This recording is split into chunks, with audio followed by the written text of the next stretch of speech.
So then, Roy, the fateful day was the 21st of October, 1805, and off Cape Trafalgar the two fleets joined together, and they were very close together, and this is the very spot where Nelson fell.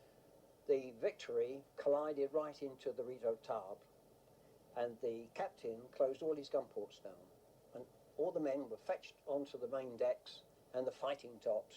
They knew they couldn't outgun the British, so they fought their battle from top deck and the rigging. So the French marine, the sharpshooter, was up in the rigging on the fighting tops of the Redoutable, spotted the Admiral, and indeed couldn't miss him because he was dressed in his full dress uniform with all his decorations. Yes, indeed. Now, why? Why was he dressed in that way? I mean, rather foolish, surely. He was advised not to wear that coat, so he could have changed into another coat.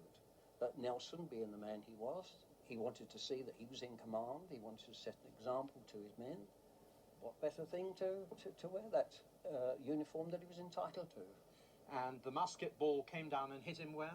It hit him in his... You see, he was pacing the deck with Hardy. They'd gone backwards and forwards. You've got to remember, with a commander, his job is to lay his ship against that of the enemy. When this was done, it is the officers and the men of the ship that fight the battle. The commanders then, by routine, usually pace the deck and wait for information to come from their officers. But this is exactly what Hardy did with Nelson. They paced the deck, and they went backwards and forwards. They turned about here. Nelson turned round, and the sharpshooter got him in the shot. Yes, painted by Arthur Davis. And to the right of Nelson, there stands Captain Hardy, and of course he was 6'4". And this is where you get some artist license in the picture, in so much as he's standing there with headroom, of course, because he could never stand upright in that deck. Sad end. Sad end, yes, indeed. Perhaps the most atmospheric part of the Victory is the lower gun deck. Here, at the time of Trafalgar, 550 men would have lived and ate and slept. It's also where they fought and died.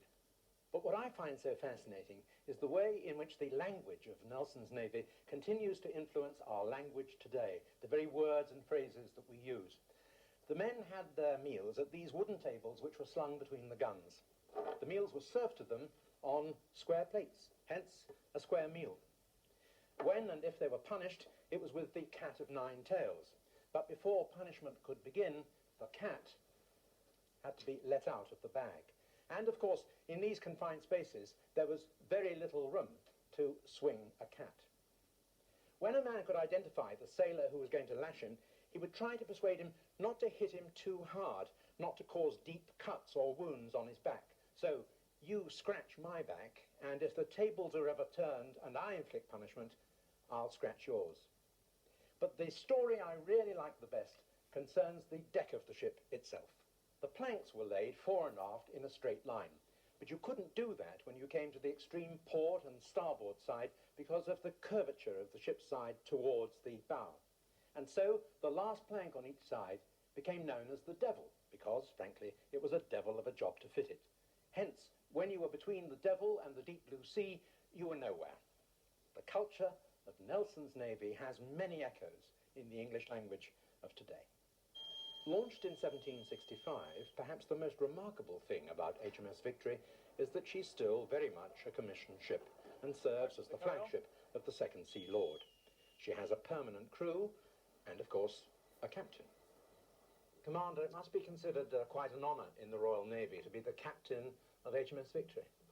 It's a great honour indeed to be in command of the oldest commissioned warship in the world, and indeed for Nelson's flagship as well. Now, this is the great cabin, the Admiral's cabin, Nelson's cabin. At this very table, I understand, he planned the battle, had his charts and all his navigational instruments, and wrote his final will and testament. On this very table, exactly so.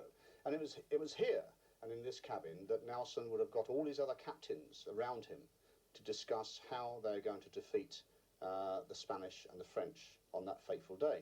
The result of that, only two signals were sent at that battle.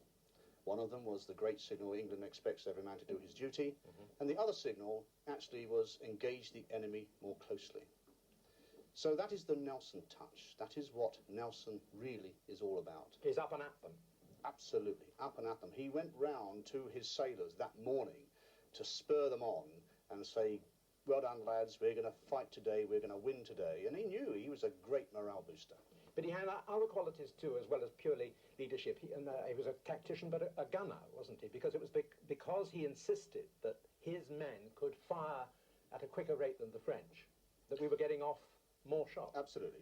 When this ship went to battle stations, we could fire a cannonball or shot and then reload it in 90 seconds. The enemy took between 5 and 6 minutes to actually reload. Now, at this table, he wrote his last will and testament. Now, this was the first time he'd ever written a will, wasn't it?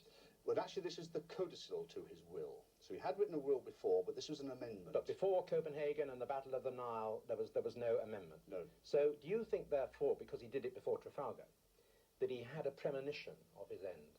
Absolutely convinced of it. Do you think that lends credibility to those who suggest that he didn't say in his literally dying moments, "Kiss me, Hardy," but "Kismet, Hardy"? In other words, it's fate. I knew it was coming. I would disagree with you totally, because I am more than convinced that Nelson said, "Kiss me, Hardy." In fact, there's evidence to prove that he said, "Kiss me, Hardy." And if you can imagine comrades in arms having fought a great battle, the noise, the fright, he knew he was dying. And in those days, it wasn't actually frowned upon to show that sort of affection between comrades in arms. Now, what does Nelson and the Nelson touch and all of that mean to the Royal Navy of today? He encapsulates what the Navy is all about today. He was a motivator, he was a great leader. The sailors of 200 years ago are exactly the same as the sailors of today.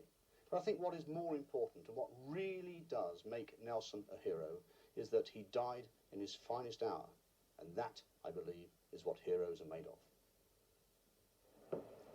The captain of the Redoutable, the French ship from which Nelson was shot, was a man called Lucas.